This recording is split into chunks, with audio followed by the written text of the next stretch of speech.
welcome to today's live. Hope you're doing well. Today, I am pinning in place the edge stripping around the small trunk here. So this is what I'm working on at the moment. Okay, the inside is yet to be finished, but the outside, the edge stripping needs to be pinned, as you can see along here, with these little brass pins. So that is what I'm working on at the moment. Turn it the right way around. And if you have any questions at any point, feel free to join in.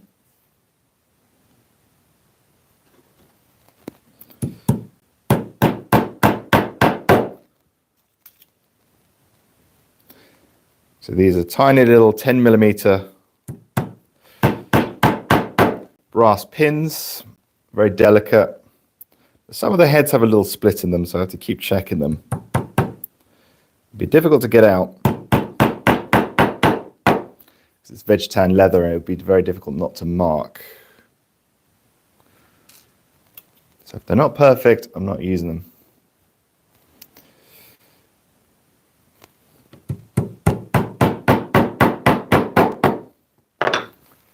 Cool.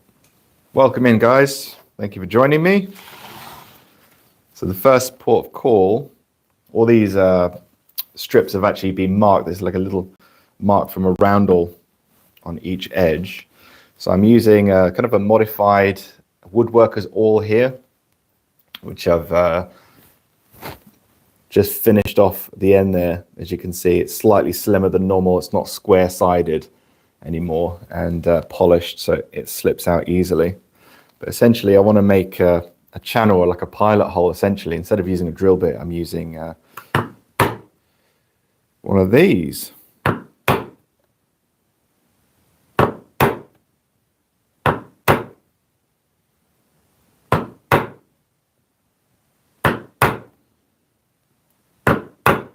And it also makes the hole kind of nice and vertical, which is easier to do with this than the actual nail itself.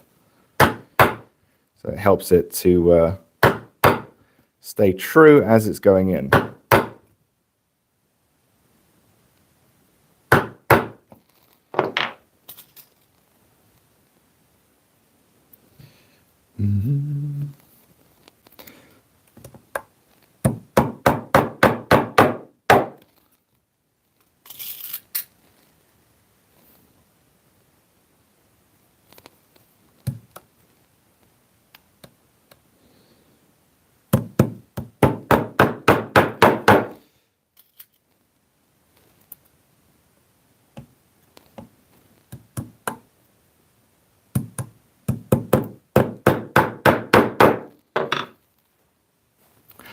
Guys, feel free to ask any questions at any point. I'm just nailing in the edging strip, so nothing too technical.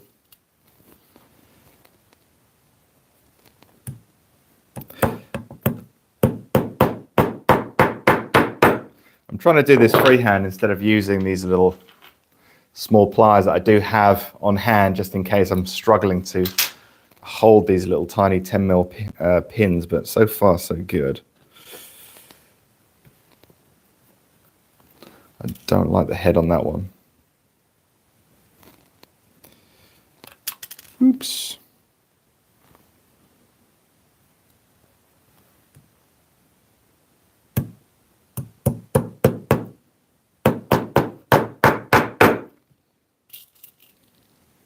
So I think there's about 400 of these in total. Or almost 400. So quite a few to go.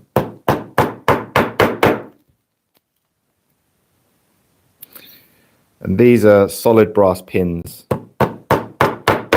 as is quite traditional really on trunks, keeping everything brass. So patinas with the leather, which is quite nice.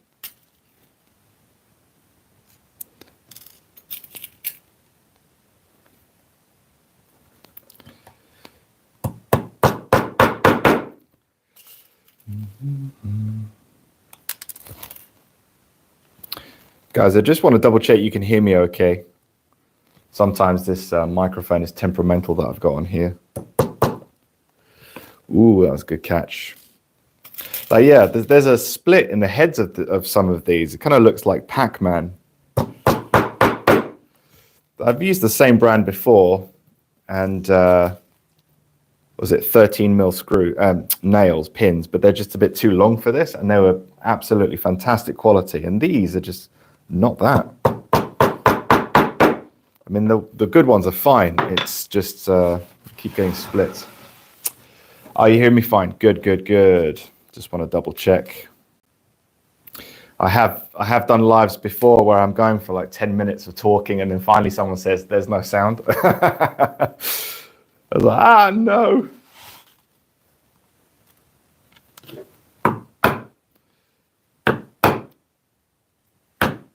Guys, tell me where you're from in the world. It's always fun to find out where you're tuning in from. If you're new here, as you can tell, I'm from the United Kingdom.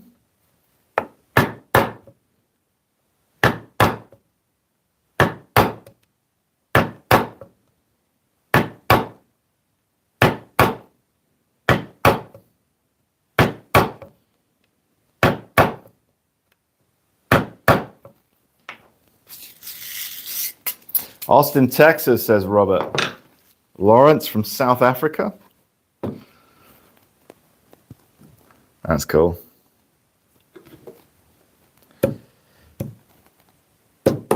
Oh. Okay, that's right in the corner, so I am going to use these little pliers here.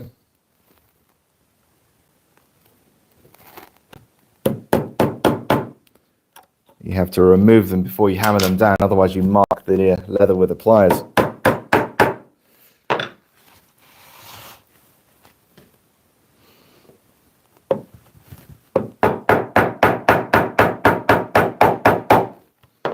That's good.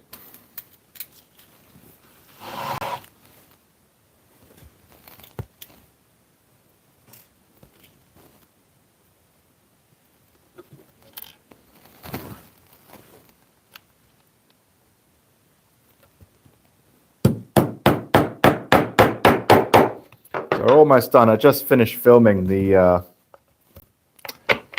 adding the lock here. Obviously the inside's not finished, but there we go. That's what we're working with at the moment. So that's finished filming, which is good. So this is the last part, and then we're done except for the inside. So that would be the next course.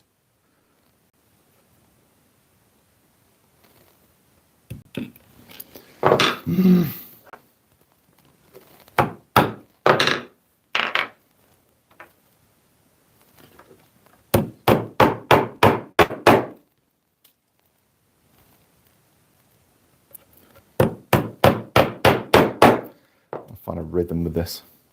Good afternoon from Portugal. Alexis, a fellow UKer, tuning in. You guys working on any interesting projects at the moment? What you guys got going on?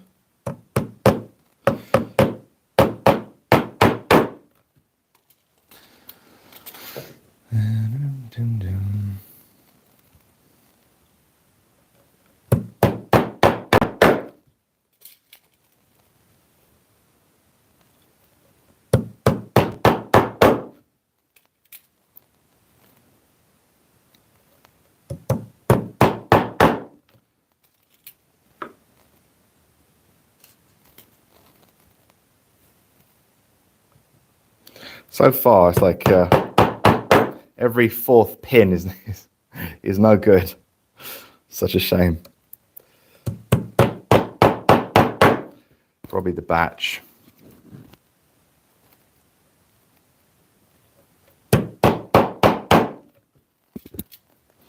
And maybe they didn't anneal the brass, so it was too hard. I can sometimes make brass split like that.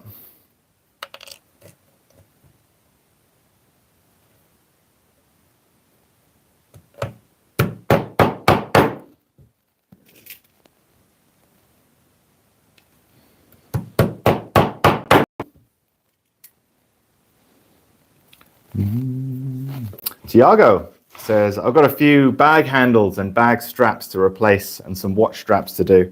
Sounds like you've got a lot on your plate. Being busy in leathercraft is a good problem though, isn't it? What kind of handles are you making? Any particular style?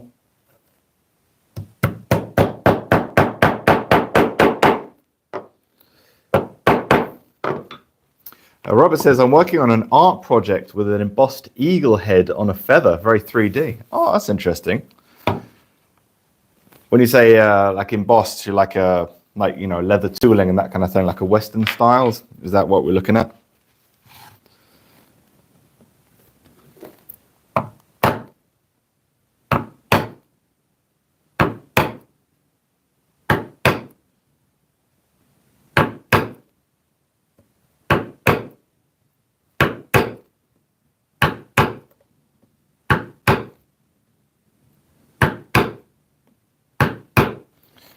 What I'm going to do for the first and the last, which is perilously close to the trunk corners, I'm going to get a rivet setting tool so that I don't have to hammer so closely to the leather trunk corners, which would be a crying shame if we damage those. Robert says, yes, exactly. That's cool. An embossed eagle head on a feather. It sounds complex. I've tried leather tooling before. I mean, I didn't give it much chance, but I wasn't particularly great at it. There you go, that works better. Now the rest we can do freehand.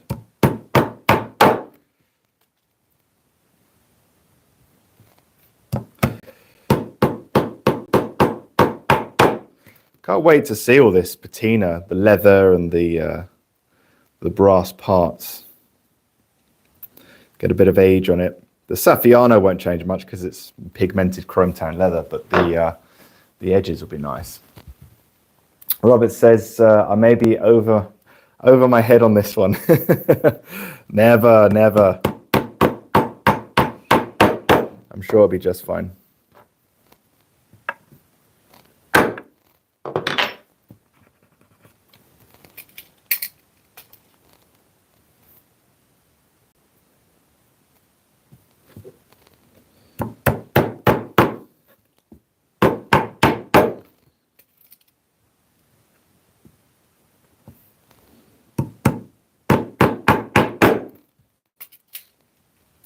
So notice I'm not using like a metal pin hammer, which I don't have handy. I'm using a small nylon mallet. This is a 25mm or 1-inch head. It doesn't say the weight on it, but it can't be more than 6 ounces maybe.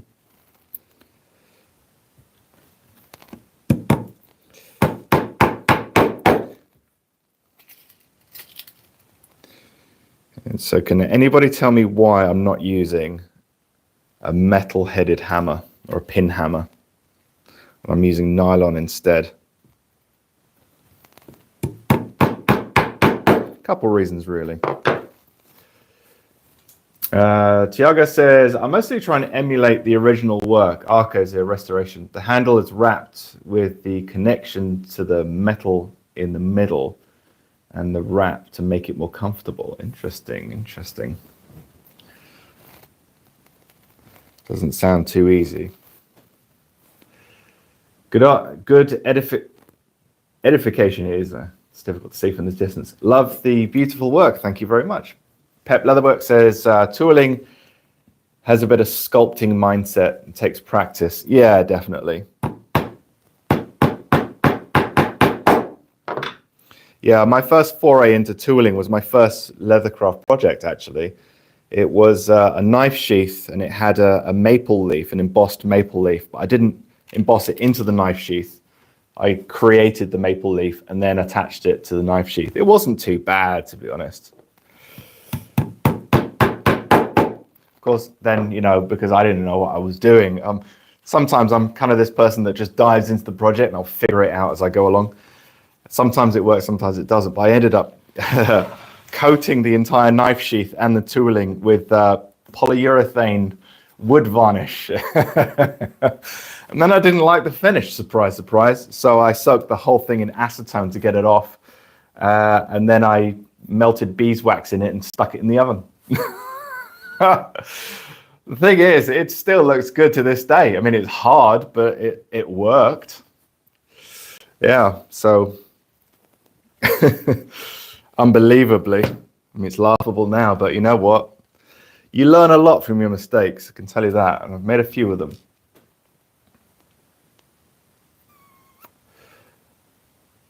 How did I learn this skill? Would it damage the metal? Yeah, so going back to that question, why am I using a soft-headed hammer, just nylon? Yeah, a regular pin hammer would create like a flat spot on the top, and the way it catches the light, it kind of draws the eye to it. So in order to keep it domed, I use a nylon hammer, and they're usually quite well rounded, as you can see. And so if you miss and you hit the leather, I mean, you aim not to, it's not as bad as kind of the sharp edge of a hammer sometimes. How did I learn this skill? Well, originally through restoration. So I used to earn a little money on the side as well as making leather goods I'd go on eBay and other auction sites and various different vintage shows and things like that. And I would buy briefcases, satchels, folio cases, small trunks, luggage, that kind of thing. And I would restore it and then sell it on. So I would buy something on eBay that needed a lot of restoration work for £50 and then sell it for £250 after restoring and a little nice photography. So I would kind of do that on the side. But it allowed me to kind of take these things apart and see what the craftsmen were using and their techniques. And after a while, you can start figuring it out and then practicing it on little prototypes using new materials. You can almost kind of, as you're undoing it, you can see the story of the piece that the craftsman was telling. So that's primarily how I learned. I've also learned by making friends in the industry. I have a couple of friends in the UK who restore and sell on vintage luggage, leather trunks. And it's kind of my style. But probably JP from La Malincoin, he's in France. He's got a YouTube channel, La Malincoin, the trunk in the corner, I believe that translates to from French. But yeah, he's not only his videos, but you know, meeting him in person and contacting him and asking him a lot of questions. He has a lot of experience doing it. So just an accumulation over the years, really.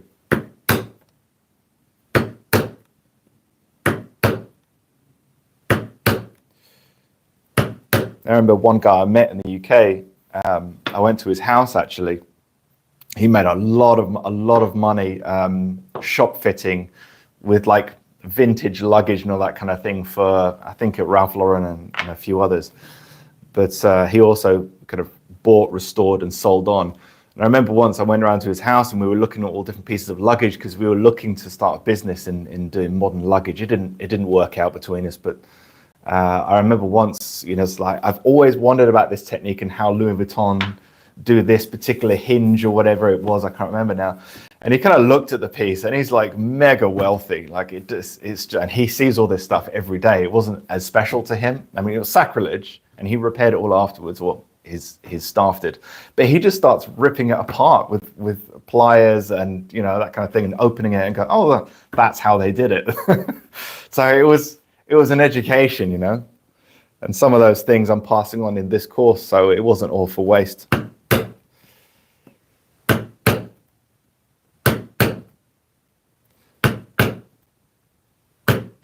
But it was, yeah, it made me wince as he was doing it. Because I'm not self-destructive. William says, wow, we have gone and made your project next level with those brass pins. Thank you very much. Yeah, it's kind of like the final thing that it's like putting a frame around a beautiful picture almost. It's like, it's a beautiful picture and then you frame it and it kind of brings it all together. That's the hardware really does that. Ouch, wood varnish. Yeah. Well, you know, it was a very long time ago. I didn't know what I was doing. I thought, you know, this veg tan leather, it kind of feels like wood. Why wouldn't wood varnish not work?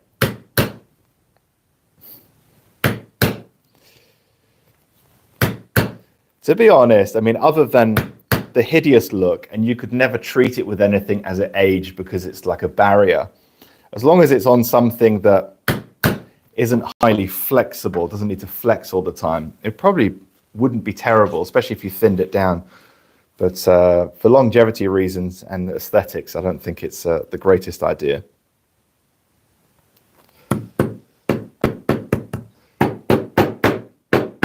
Though I dare say, acrylic Resolene kind of looks almost like a watered down version of water-based varnishes that you put on wood. Have you noticed that? So I'd like to see the similarity between them. It might just be like a watered down wood varnish that we've been using all this time.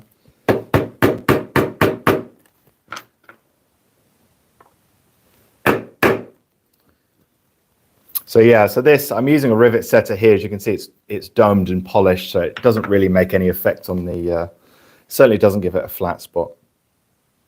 I don't like that one.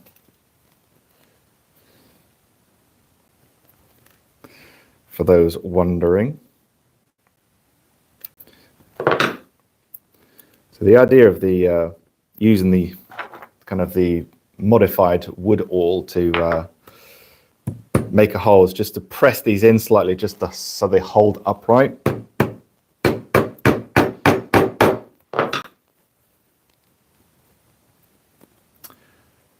Other work is so scary because it's so permanent. Leather work is so scary because it's so permanent.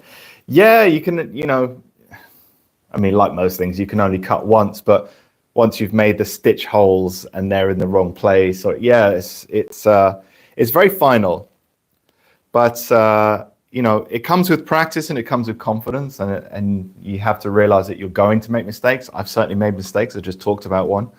Yeah, loads of times I've made a mishit or a miscut, or I've measured incorrectly, or you know, it happens. It's part of leatherwork. It's part of your education. So, but over time, confidence builds and you start to get experience, and that just happens less. We're always going to make mistakes. But when I make mistakes now, they are fantastic mistakes. It destroys everything. I do it properly, masterclass style. Pep Leather Lab says, taking products apart is a good method. I kept making quality discoveries on designer products, cheap bastards, while working on customs. Yeah. I mean, I have, not in person, but I've seen pictures someone sent me of a bag they were restoring. It was a Kelly bag, and it was a genuine early version of a Kelly bag, black leather, and on the inside was newspaper.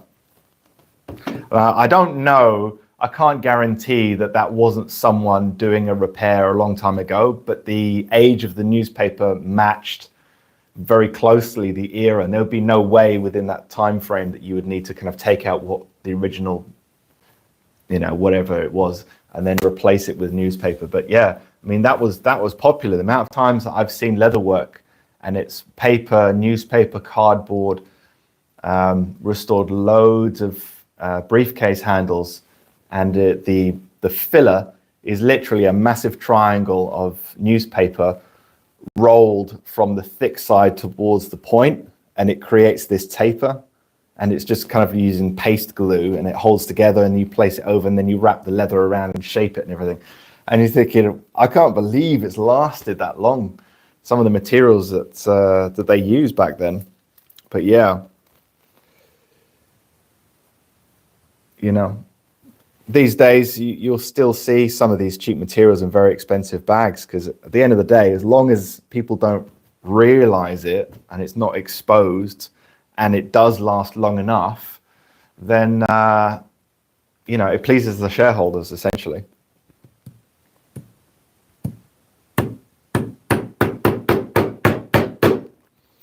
You know, it's one place to save money. Shame, really.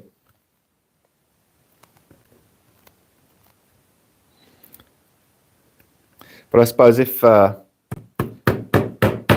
some of these companies use like real leather to reinforce on the inside or something more expensive, probably very few people would actually ever end up appreciating it. However, reputation. The bag straps, one pair is rolled over, two others are flat, double-sided, fully stitched, and the final one is a single piece of leather, single leather piece burnished. It won't be strong, but it's what the client wants. Yeah, I can't stand it when I'm asked to do something by a client and it goes against everything I believe in.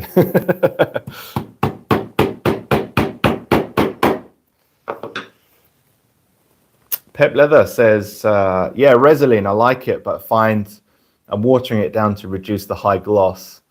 Will make leather look very plastic. Yeah, it does. And it also creates a pretty permanent barrier so that you can't treat it with, you know, creams or, what's the word I'm looking for? Rejuvenators, whatever.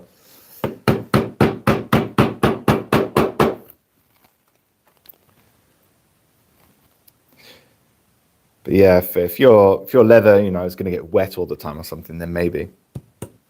One thing I did experiment actually is in this project, though I didn't end up doing it.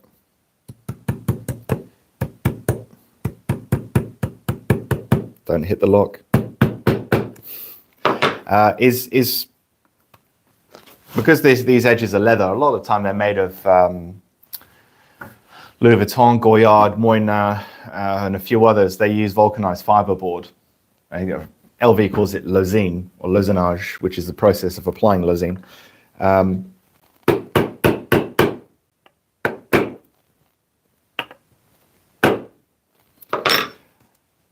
Yeah, and I thought, you know, how am I going to make leather stronger? I've used, you know, a pigmented English bridal leather, which is pretty tough in itself, but I actually soaked some of this stuff in Resolene, just left it overnight in a cup of it, and then took it out the next day, wiped the surface, and to get that kind of gloss off. But on the inside, every fiber is surrounded by Resolene. It took a good, like on a hot day, like 12 hours to dry out. But when it did, it actually firmed it up and became quite a different object. It was still flexible, but probably a little bit tougher.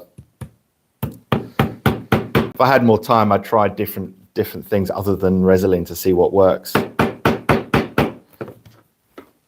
You never know. Wood varnish might be the one. I guess polyurethane, yeah, it's a synthetic resin. I mean, it's what LV uses on their coated canvas. It's polyurethane, PU.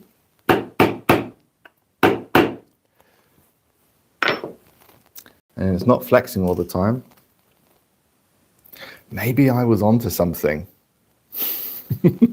Probably not. Okay. I need some more of these little Tic Tacs.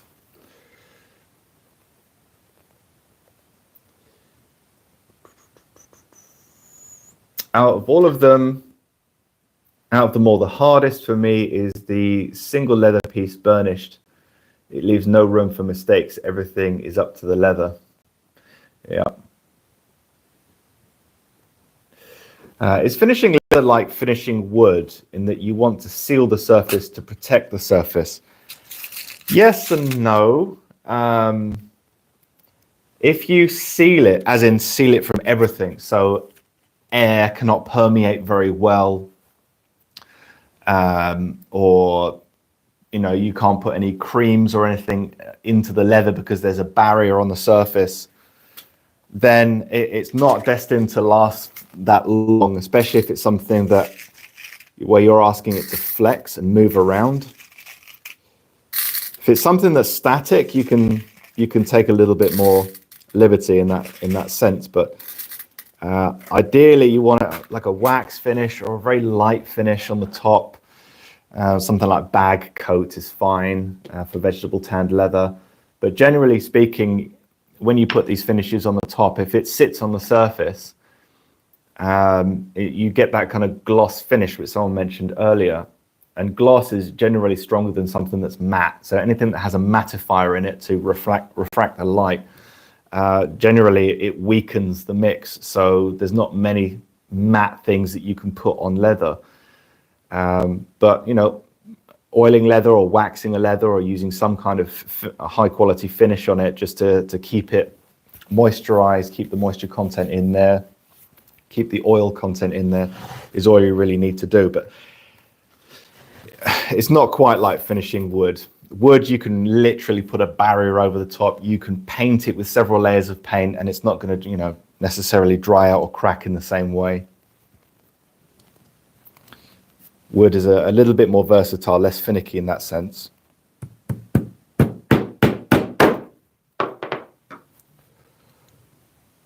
Greetings from Venezuela. Greetings from the UK. Do you realize how many people struggle to say the word Venezuela? Seriously.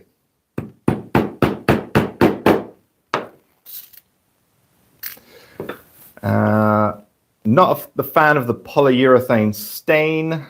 I make much more utilitarian things.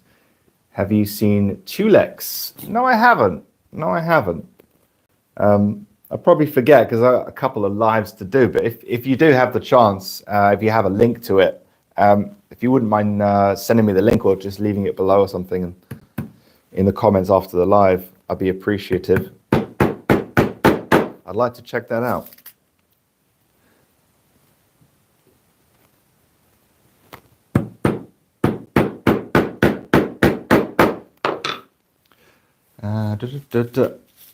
Definitely less fine fitted things like yours. Beautiful stuff you got. Thank you very much. Tulex is this. Oh, you mean, yeah. Is it that it's not like a coated canvas, but it's like it's not something you put on leather. It's a thing in itself. If it's not that, I've heard of something similar.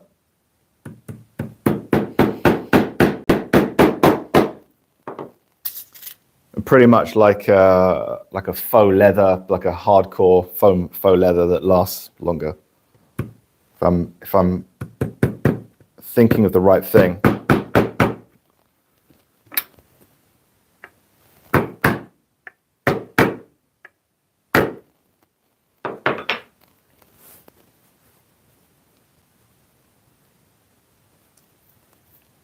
Tulex. Yes, back to material. Yeah, with like a fabric on the inside. Yeah. So I have heard of it. I didn't remember that was the name of it though. What are we doing? What are we doing? What are we doing?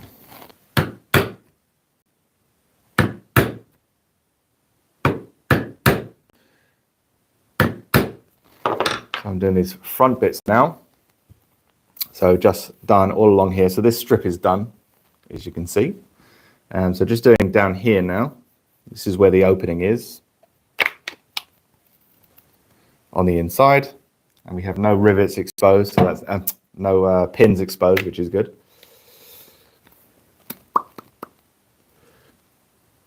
Phil, do you have a favorite filler for handles? Generally speaking, vegetable tan leather. That's more often what I use than anything else. Have I ever used anything else to fill handles? I mean, other than like putting like fabric or like a canvas inside just to give it more stretch resistance. No, I don't. I know you can buy fillers for handles, like in tubing or for briefcase handles, like firm rubber, which could last a while.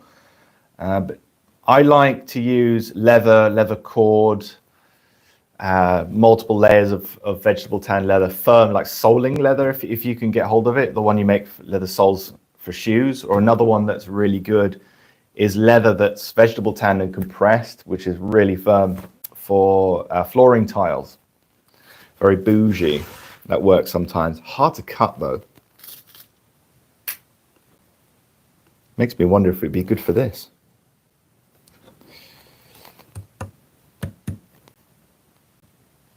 Come on.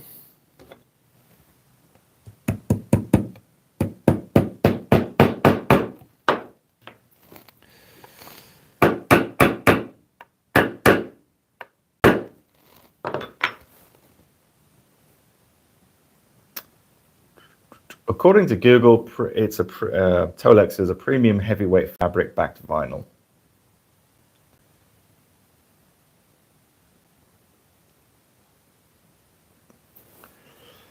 Yeah, I mean, it's going to be a lot cheaper and probably a bit more hard wearing, or will look better for longer than actual leather. Leather has pretty positive acoustic qualities. I wonder if that's been done before.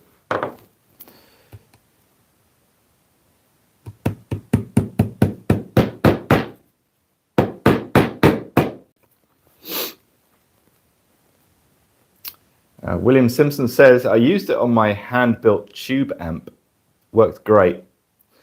It pulled a little tight. It pulled a little too tight though. Glue did not hold in all areas. Oh, that's interesting. Was it maybe when the glue dried and it shrank? It didn't give or something?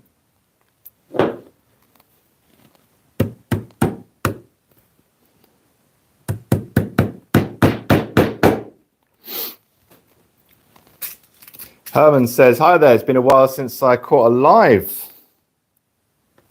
Well, you caught me this time. Red-handed.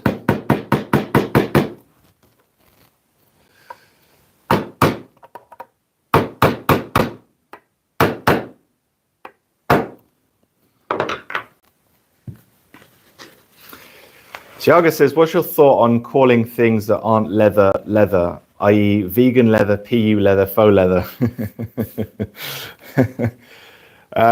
Yeah, it's a bit like vegan meat. It's like vegan bacon. It's like, it's not. It's its own thing, right? So, yeah, I don't like adding the word leather in something that's not leather, even if it's faux leather. But it's marketing, isn't it? Remember, everything that used to be faux leather or PU leather is all just vegan leather now. That's all it is. It's all it's advertised as, because they know it sells better than saying polyurethane or vinyl leather, imitation faux, which is just a fancy way of saying fake. Literally a French way of saying fake.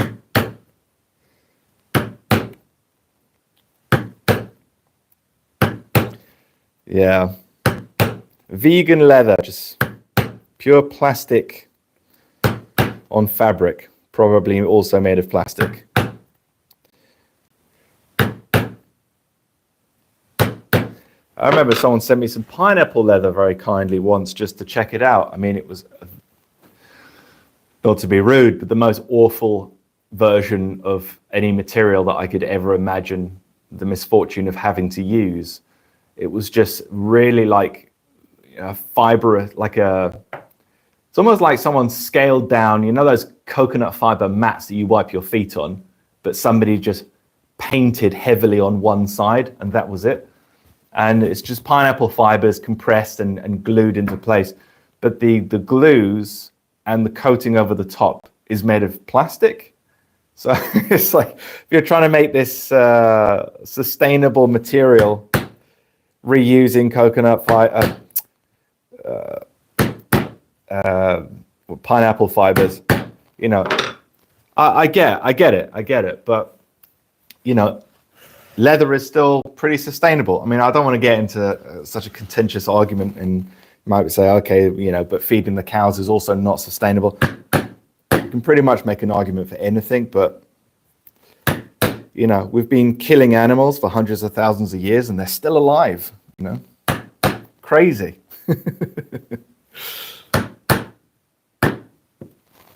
They just won't die. I should probably stop.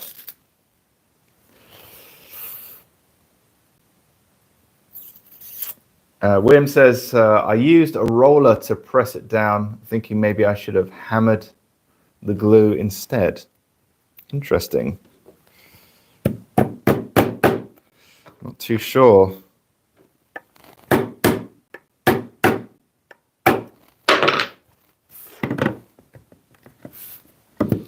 I would like to create some speakers one day, leather-covered speakers. I think that would look quite nice. I'd need a nice set of speakers.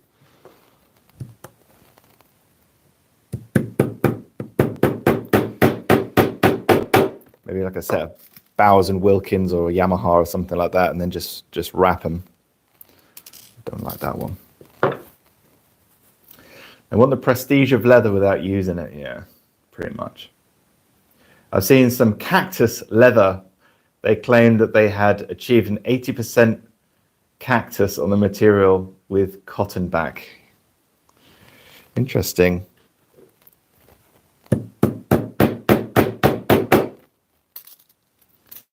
Cactus leather. Whatever will they think of next? There's actually a mushroom leather, isn't there? It's made of some kind of fungus or something that they use. I'd be interested in trying that, see what it's like, without judging it as a faux leather or an imitation leather, and just seeing what it's like in its own right as a material to use. My prediction of the future of leather could be very wrong or very right about this. You know, they can make crazy things, like they can make organs, skin, and they can even like make ears in a lab from certain cells that are designed to make that, and then they replicate an ear. It's crazy. All the stuff that they could do. I reckon one day when it becomes affordable, tell me what you think about this.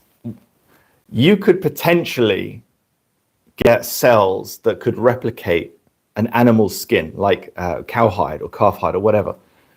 Grow it in a lab, this massive petri dish or whatever they use. This is beyond my comprehension. Grow it in a lab. You could potentially have a sheet 5 miles long of this stuff, and it's leather, but there's no variation in the hide. There's no soft or firm areas. It's all highly consistent. There's no marks, growth lines, scratch or insect bites. It's just this perfect material that literally is leather, but it's perfect. Would you use it? Would you use it? That's the question. Next question is, would it sell as well? Couldn't sell it to vegans because it had to come from some cell somewhere. But it would be it's an interesting theory, isn't it? It makes you think. I reckon that's the future of it. But it just so happens we still like eating meat because it's very, very tasty, and there is a byproduct, so why not use it for leather? But I think that it will be the future of it, and the cost of leather will go way down, and potentially the quality way up.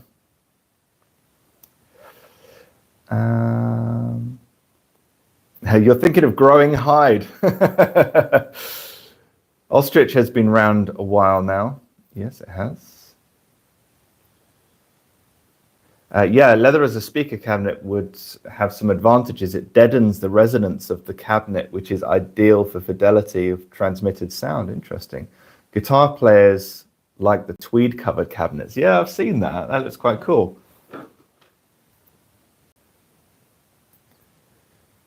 Robert says, I don't think I like it.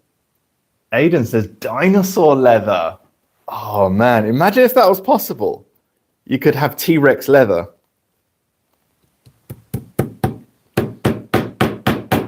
Some T-Rex boots. I mean, it's probably like that thick, I can imagine. Maybe if you could split it down thin enough or something, that would be interesting. I'd love to see whether it's like we think it would be. Because pretty much all we've got to go on is Jurassic Park, right?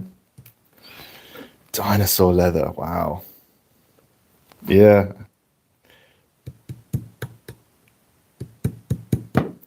I mean, pretty much, we could have mammoth leather now, couldn't we?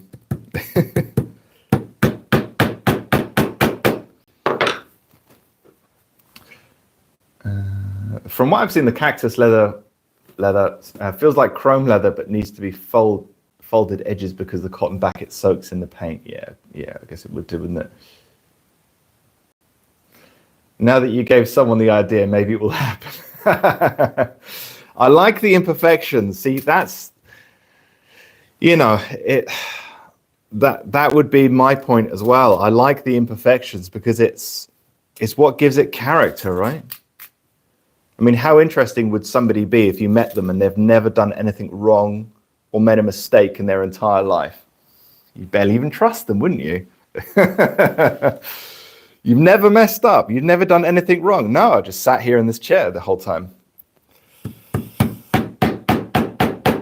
Maybe it's something about the flaws in leather that we kind of see in ourselves.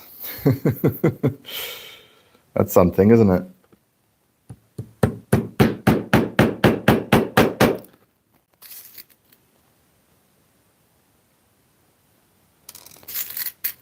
Yeah, when something is flawed all over, it takes on a different character.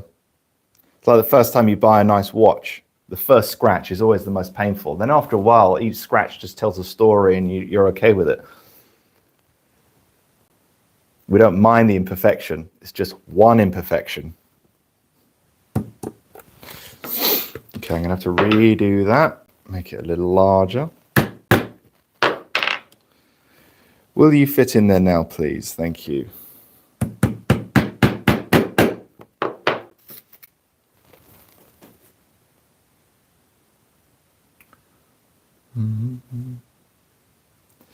It's like diamonds. You'll have man-made and natural-made leather. Oh, I can't stand this whole lab-grown diamond thing.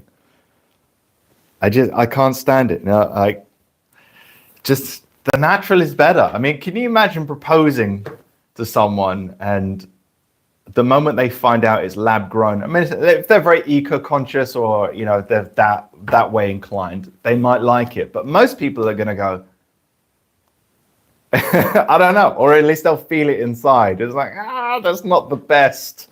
I don't know, because obviously there's something in marketing. It's what's it called now? Something like the effort effect. When you know more effort has gone into attaining that thing, it then achieves a higher status in your mind, essentially. Oh, it's not the effort effect. The law of labor or something like that. If I said, oh, I made this, it took me 3 hours to make, you'd be like, oh, it's pretty good, Maybe you know more about Leathercraft to know that's not possible, but let's just say the average person, I made it in 3 hours, that's pretty good. And if you said to them, like, oh, actually, no, this took me 60 hours of effort to make, and maybe it was a gift, their view of this would change, right? Because higher levels of effort have gone into it. And I think it's like diamonds and like leather, when something like vegetable tan leather can take 6 months or more to tan in a pit versus chrome tan that can take 6 hours or even less sometimes. When there's more effort has gone into something, like handmade goods, we tend to see that as higher than something that's made by machine. Psychology amazing. I like the surface inconsistency in full grain. It gives it character, uniqueness. Full grain bison remains a favorite. Yeah, that's pretty hardcore, that one. The reason I like push-up leather, is that like pull-up leather, or is it also called push-up? I don't know. Pull-up leather is it's a personal taste thing, isn't it? I don't know how I feel about it. I've bought it before, but I'm not sold on it. I'm not sold on it. I think in the right circumstances, it can look quite nice, though. That one decided to bend on me at the last second. Can we save it? Yes, we can. Honestly, mammoth leather is probably easier to accomplish than reviving the mammoth, which they keep on trying to do. I know, I'm waiting for the day that they do that, and to release the kind of 6-year-old in me. That would be a good investment for the industry and production line. I have to have perfect and consistent material. Yeah, I mean, can you imagine how much cheaper it would be to buy a high quality leather sofa or upgrade your car interior to all leather if it was, grown in a lab?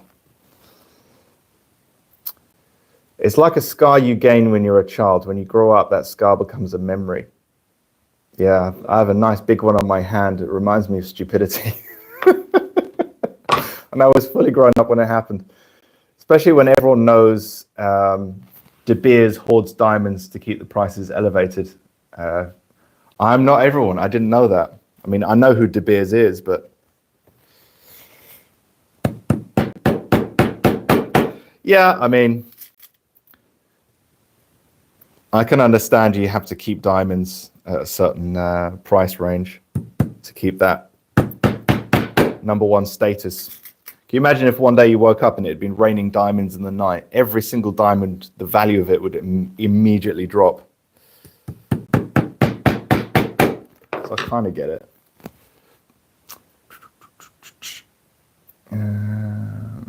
Urban foodography. It says, if I have zero knowledge about leathercraft, how long would it take me to learn how to make a wooden box covered by leather and lined with suede? Not very long. However, would it be very good? It depends on how handy you are and what information you're following from. You know, it depends on the complexities. I mean, how are you going to finish the edges? Are you putting more leather strip over the edges? Are you stitching them in place? Or are you skiving them so they overlap perfectly to create a seamless edge? You have to kind of think about these things, or you can leave them raw and eventually they can start peeling back with friction. So it's not just wrapping it and then lining it. It's what you're going to finish all the edges with to make it last. I mean, if you're creating products and you would just want to kind of knock out these things as a presentation box, then just gluing it all in place should be fine. But the easiest method, of course, is just gluing down one face side when it's set, trimming it, and then doing the next one, and the next one, and the next one, and then just do the same thing on the inverse on the inside. But of course, practice makes perfect. As for how long, that's the question, isn't it? I mean, how good do you want to be? Do you want to be expert level? Could take you a couple of years. Do you want to put something out that's mildly acceptable? Could take you 2 or 3 tries to get it right. Depends on your standards.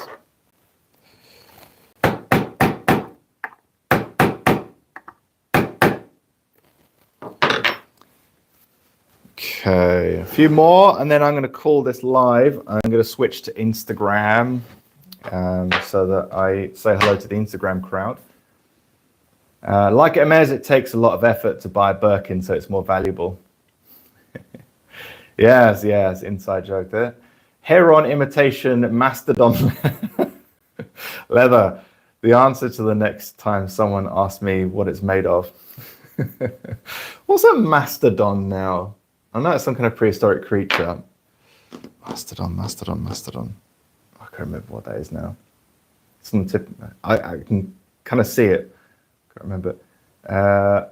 Urban foodography, you could make it your first project, yeah. What changes is the level of quality you can achieve with experience and practice, yeah. You just gotta, I mean, it's like anything else, right? If you want to be great, at some point you had to be just good. And to be good, you'd have to be average. And to be average, you'd have to be poor. And to be poor at something, you'd have to be terrible. And you need to start at the terrible stage and quickly work your way up on, using maybe cheaper leather or smaller projects or something that is not going to cost you too much time, money, and effort. But you can't skip to greatness, unfortunately. That would be nice. Be like Neo in the Matrix. I know box making.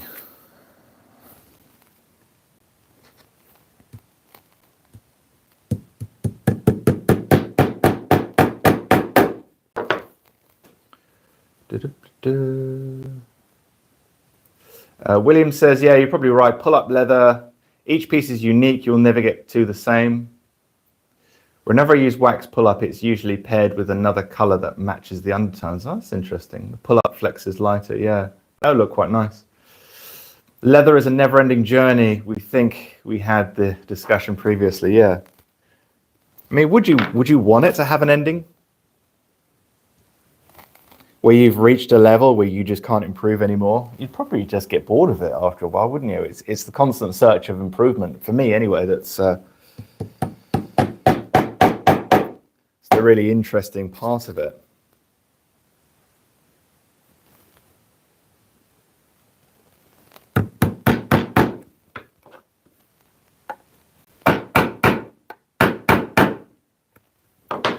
Yeah, if you just imagine that, just you've reached nirvana. Everything you create with your hands is just absolute perfection. You know, NASA scientists and experts who are measuring your work and they can't find one imperfection or measurement that's out, or and everybody loves it. That'd be great in one way, but in the other, it's like, if you've killed the final boss, what's next? You know? I beat Leathercraft. I beat it. Cool, guys. Thank you so much for joining me in the conversation. It's made quick work of this, which has gone on for a bit longer than I thought. You know what? Let's carry on a little bit. Let's do half of this on YouTube, and I'll do the other half on Instagram. Let's just finish this final one, because there's a good conversation on here. I might go over to Instagram and it's dead, which sometimes happens, unfortunately.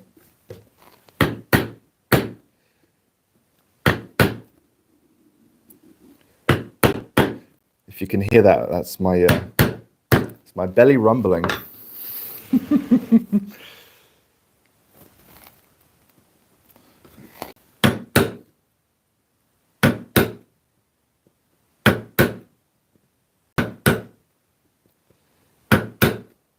This is actually quite therapeutic. There's something a bit mindful about this, of like repeating the same thing over and over again.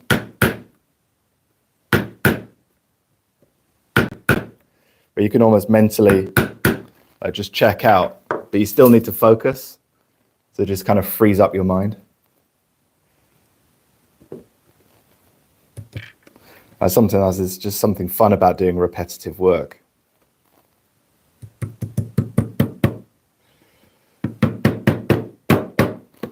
Let's get this one in. It's decided to bend because I was hammering it at an angle to try and avoid hitting that trunk corner.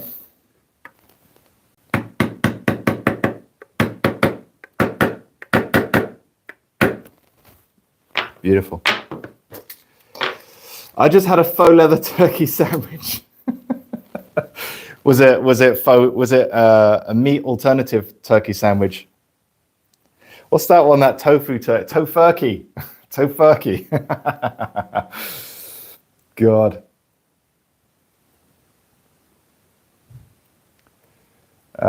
If you think you can't improve, that's when you store your tools and walk away. Yeah. Yeah, I mean, if you can find improvement interesting, then it allows you to stay in the craft for longer. When we've all had passing interest in something, and you got to a sticking point, and you didn't get past it, and it started to get boring because you couldn't see any improvements, and it just kind of falls away. It's all about keeping it interesting. I don't like that one. Yeah, it's better. Yeah, if you enjoy improvement, that helps. Now you've gone and done it. I'm hungry, trying to get a bowl of chili. corn chili, right? Do you guys get that where you are? Corn, Q-U-O-R-N? I don't know, some kind of fake meat.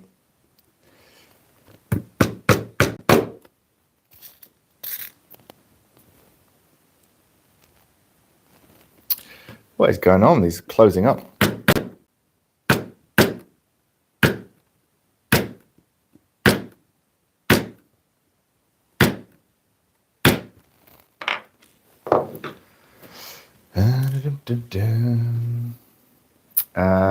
You get the stream today. I'm usually listening to audiobooks. Yeah, you know what? I used to listen to a lot of audiobooks. I kind of got out of it. It was just something else to do while I'm at the gym. These days, I mostly listen to podcasts, really. Just difficult to find the time. One little hack I used to do, if there's something that I really wanted to learn, and the audiobook's like 8.5 hours long, and I just don't have time to kind of, take like half an hour segments out of it and retain it all. I find those like 20-minute book reviews on YouTube where you got this little animation that goes through it. I just like download the audio of that, of the book review, and I'll download like 3 20-minute book reviews to get 3 different perspectives on the same book. And it just gives you like the main highlights out of the book, but also listening to different ones gives you different perspectives, and it only takes probably an hour. But if you're listening to like a story or a fiction book or something, that's different. Obviously, that'd be a bit weird.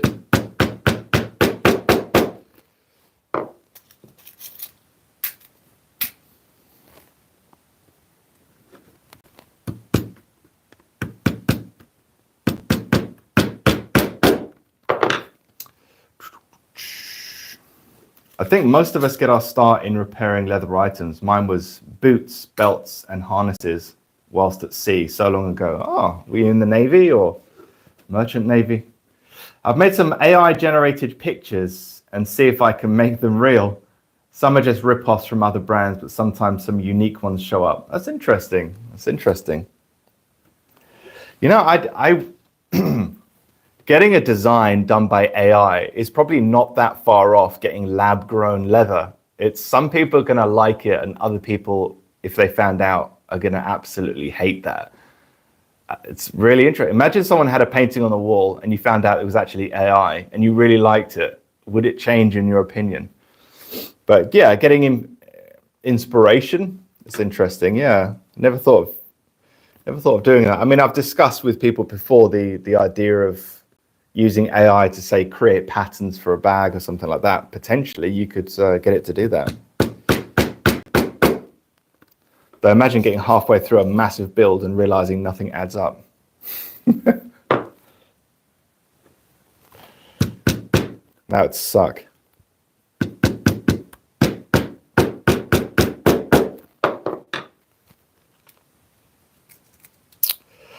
No hamburger. No, hamburger, light red kidney beans, dark red kidney beans, chili beans, great northern beans, tomatoes, onions, seasoning, cayenne, chili powder, and minced garlic. Delicious. Very nice, very nice. Making me hungry. What are you having it with?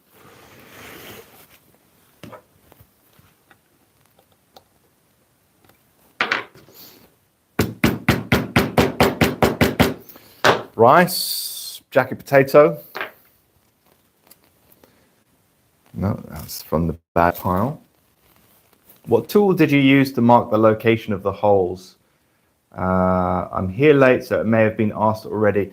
It was like it comes with the pattern pack with the course. It's like a downloadable thing, so you have a locator pin for all your pins, obviously. If that what you mean by tool, or are you talking about this? If so, this is a wood awl, but it's been modified so the end is rounded and polished, so it pops out the leather.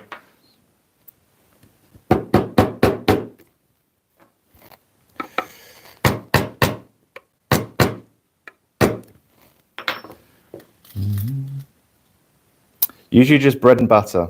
Classic, eh? A cowboy chili. All right.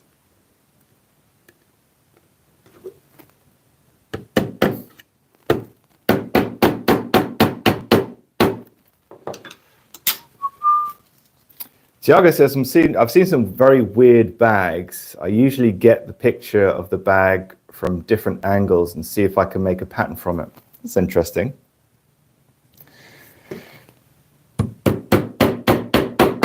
I had an idea for a podcast. I know I keep threatening one. It's just finding the time these days. But one idea I wanted to talk about, there's a few accounts that I've found now, and I think I'm pretty good at finding, like, detecting AI images.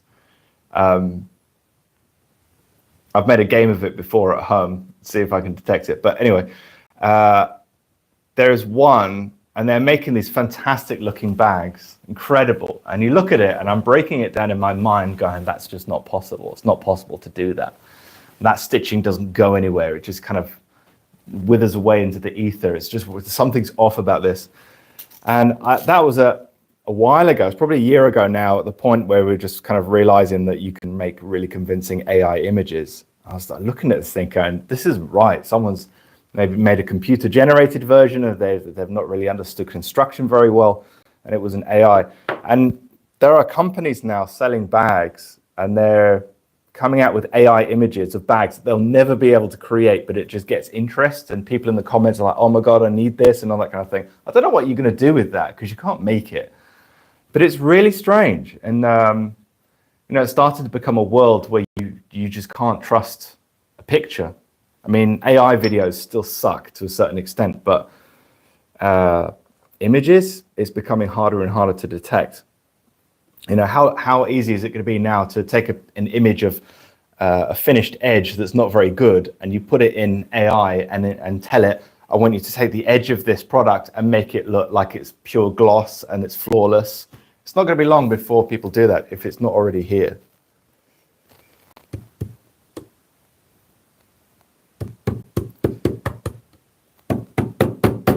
I mean, my extent of AI experience is just asking ChatGPT stuff. Usually stuff about my website or something.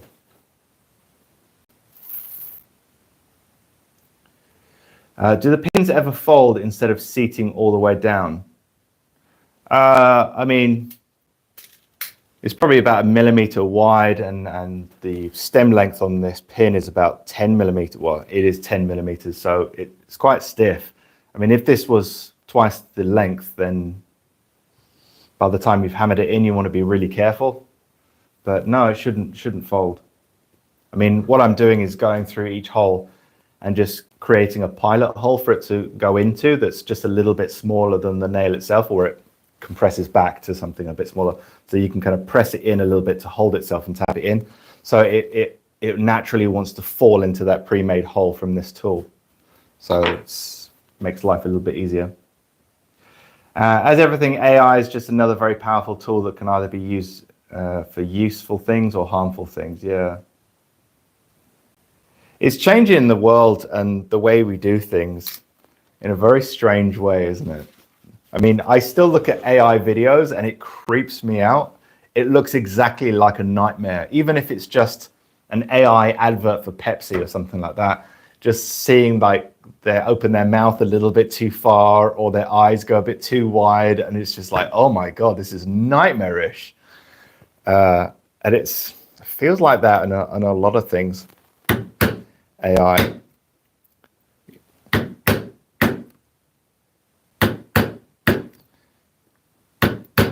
I mean, sometimes I use it for blog ideas. If I'm drawing a blank on what to come out with for a blog every month, I'll ask it for like the top 10 things that people are searching for the most in Leathercraft. And then I'll pick something out from that list that I have something to talk about and go from there. But yeah, I don't really use it for too much outside of that. I mean, I very much like to keep the human aspect of everything I've designed in this was designed from me, the leather choice and where things are, and it keeps it human. Sometimes I think to myself, if I ever got AI to create a design for a bag for me, would I look at that and think there's something not human about that? It's a very weird concept, but yeah, I don't know. It weirds me out a little bit. Working on some getting some fettuccine grilled chicken, nice. Working on Zip Wallet, EDC wallets today. That's cool. Seem to export most of them to Europe. That's interesting. More coin uses there. Definitely. I don't see. I mean, I don't personally take coins anywhere, which is really strange. But if you pop over to France, it's just like completely different. Everybody's got change. Imagine being homeless there. You wouldn't be homeless anymore. Yeah, it's still very much a European thing. strangely enough. Back to the tool mark, if the locations of the holes, you did answer my question. If I get it right, you do that on Illustrator when creating the pattern. Yeah, exactly that. I thought you were using a pin roller. No, you know, I have to, because this is a course that people can follow. If I use really overly obscure tools, it's going to be just more difficult for people to follow. But if I create a pattern that they can then print out, and there's say X millimeters between each one, there's a little notch, then they can follow that, and it's just a lot easier for people to do that. So I have to kind of think ahead of what people are going to be able to use.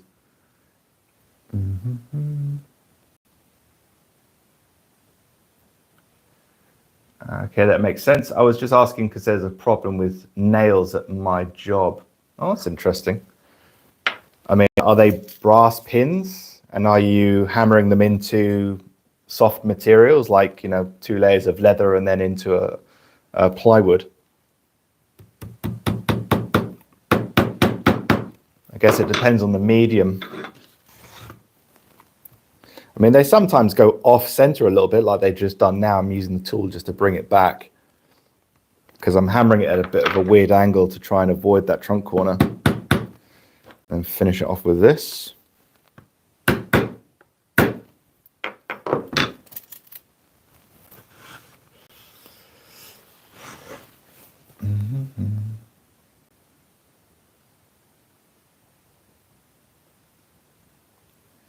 Tiago says they might have done it already. That's AI bag designs, but when the order comes in, they have to make it or lose it. Okay.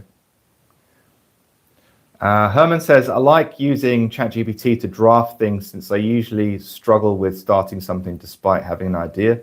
That for me is the most useful thing about AI. It can help me start something. Yeah, I have before said, you know, just out of sheer curiosity, when I was first using it, I was thinking, what can I do with this? I was like, write me a blog about hand stitching or how to use a scarving knife. It was just hilarious, man. It was so bad. And it's so just pithy and just saying, you know, well, you know, it can take time to develop the skill in order to do this. And sharpening is really important. So you must set aside time to make sure that you can sharpen properly. Skiving could be fun, you know, but you have to be very careful because sometimes you can slip. And it's just like, what is this? It's just so bad. I guess because you're not, it's all about the prompts really, isn't it? But I don't know how much information is out there on the internet on certain niche subjects that it can draw it in and then add it all together into some kind of fluid blog post that makes sense to people of all abilities. You know, but it just read like it was written by a machine. It was terrible.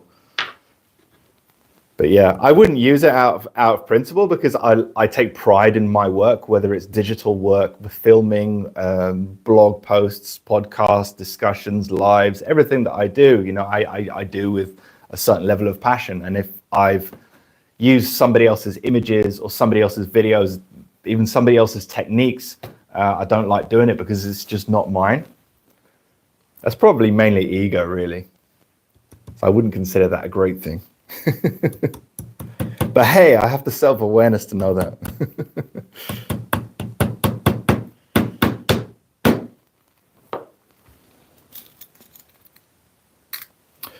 Phil, did you already install a lining? No, I didn't. It's still raw, mostly raw wood on the inside. That's coming next.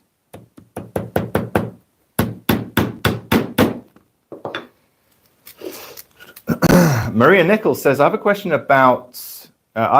I'm new in Leathercraft. I want to start with the basic stitching by hand. Do you have a video that I can order from you?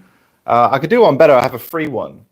If you go to leathercraftmasterclass.com, my website, which you'll find on here, what you will find is when you go onto the website, onto the homepage of many of the pages, to be honest, a little pop-up comes up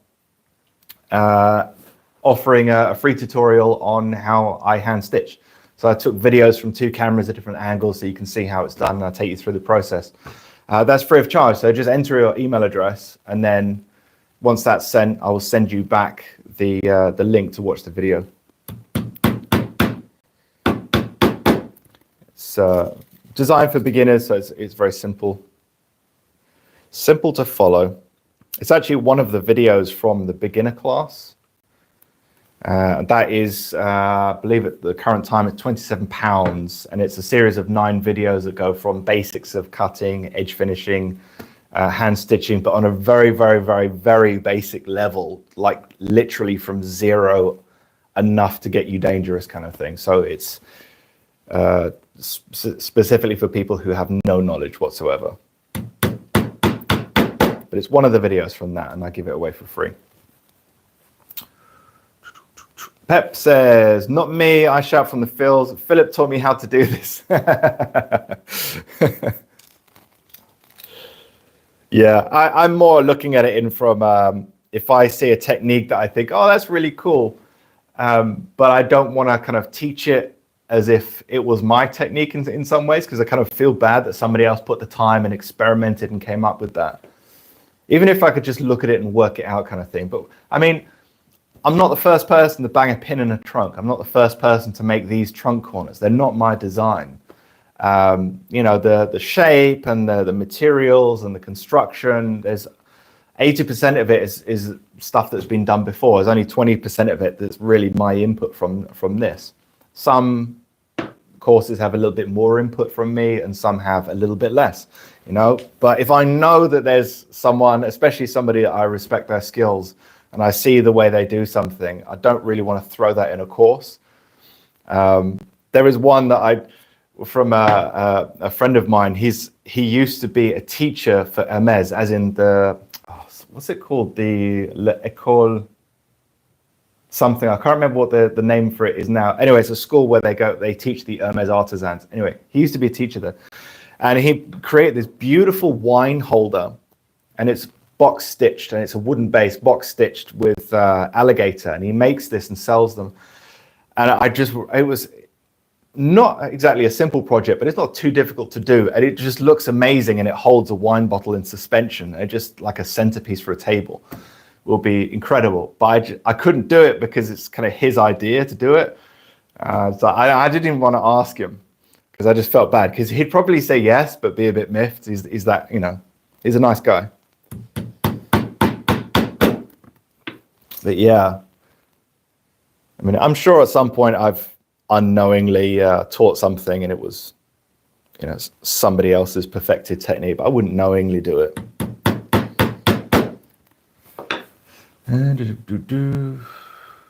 Herman says, you deciding to use your own work rather than someone else's is like using leather from a normal tannery instead of a perfect lab-grown leather. Yeah, I like organic ideas and, you know, I guess organic leather. Can't really call this organic leather though, can you? Thank you so much, I will do that. Pep Leather says, I'm a cheeky old man, apologies. No problem. All right, a few more pins in here and we will call it a day.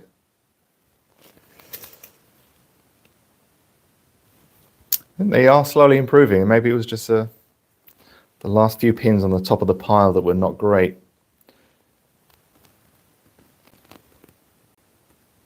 Come on.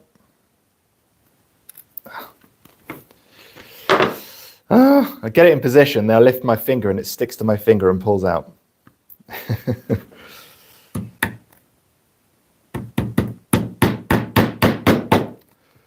I've been going for 1 hour and 20 minutes. That's some kind of live. Who's here from the beginning?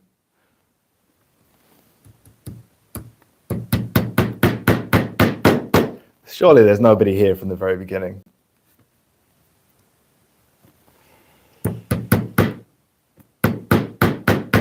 You should win some kind of award.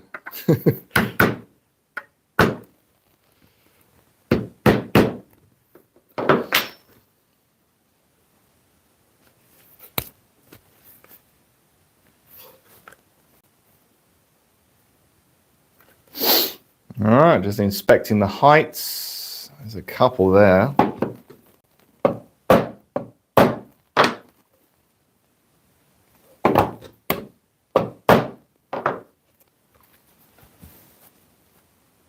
all good. Making sure that they're all very level.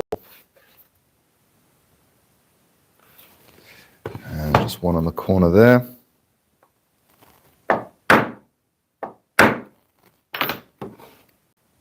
Good. Missed it by 10 minutes, says William. That's still a long time. Beatrice Ambillard in San Francisco. Emez, probably progressed my skills more than anything else. It was a very challenging school, the kind of challenging we like. Yeah, I did a blog interview with Beatrice, actually, like way back in the day. We're probably talking about 4 years ago now. If you go to the blog section on my website, scroll down, she's one of the first blog posts. I did a really interesting, I kind of created a set of like 20 or 40 questions or whatever of like getting to know the artisan, getting to know the expert. And yeah, I did like 2 or 3 different interviews with people. But yeah, she's incredible. She's a great lady as well. Really nice person. Very good artisan.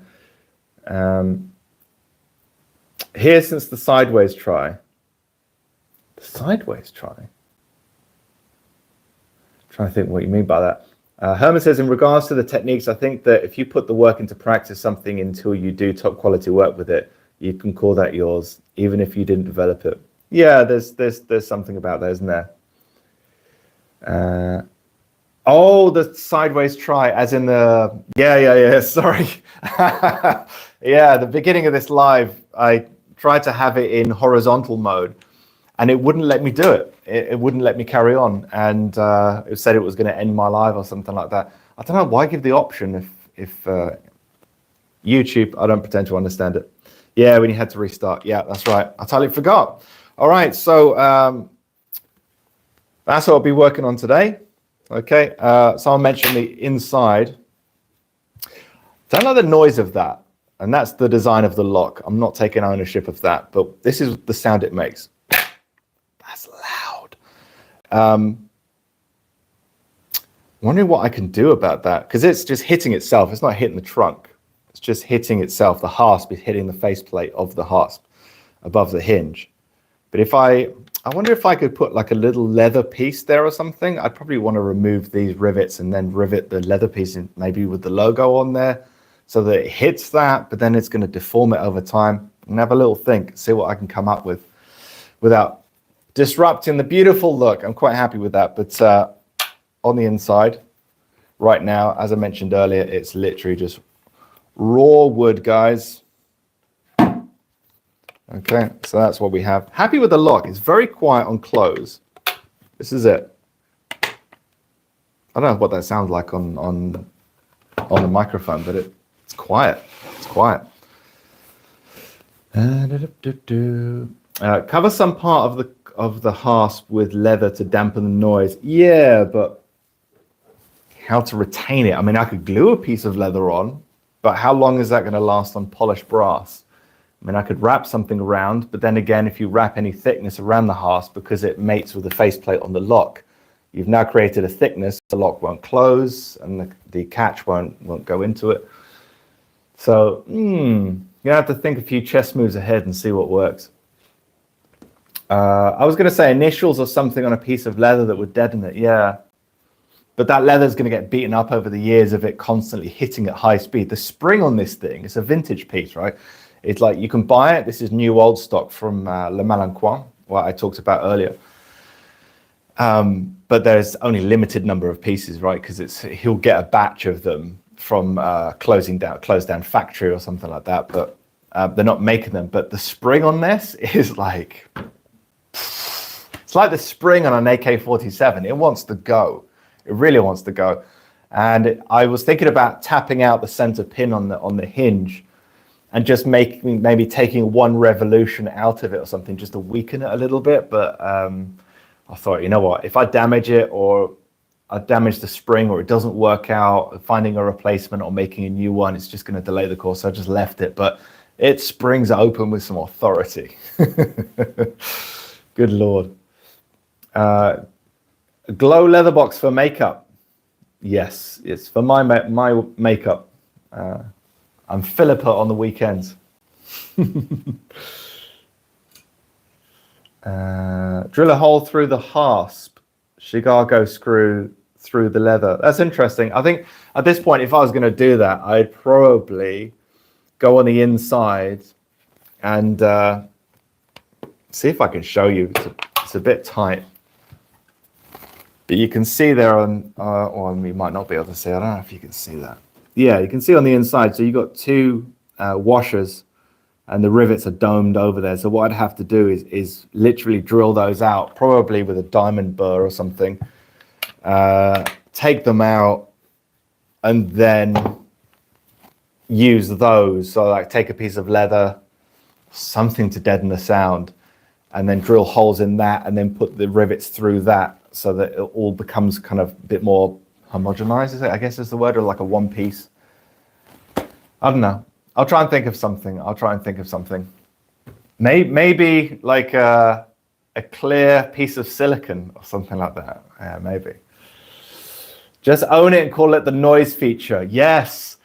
It's kind of like, you know, having a really blingy watch, or you know the St. Dupont lighters, you know, the really expensive French lighters, the Gatsby and that kind of thing, and you open it and you've got the ping, and everyone turns to hear the ping, and it's you lighting your cigar or cigarette or whatever. Maybe it's one of these things, and you kind of look around in a crowded room and you go, yeah. You know what? That's a better idea. Own the feature. Own the feature. It's not perfect. Stop trying to make it be. It wasn't my making. Okay, it was the locksmith. Yeah, it's loud. And the Apple strategy, it's not a bug, it's a feature. Love it. We're going to go with that. And if anyone has any problem with it, I'm going to say you guys made me do it. All right, guys. In the meantime, yeah, opens the box with authority. Thanks for watching. And again, I know there's some of you who are new to Leathercraft. If you want that free tutorial on how to hand stitch, head to leathercraftmasterclass.com. Wait for the pop-up, enter your address, and I'll send it to you straight away. In the meantime, thanks for the conversation, guys. And we'll be finishing this over on Instagram. So if you want to join me over there, don't forget to do that. See you later. Take it easy.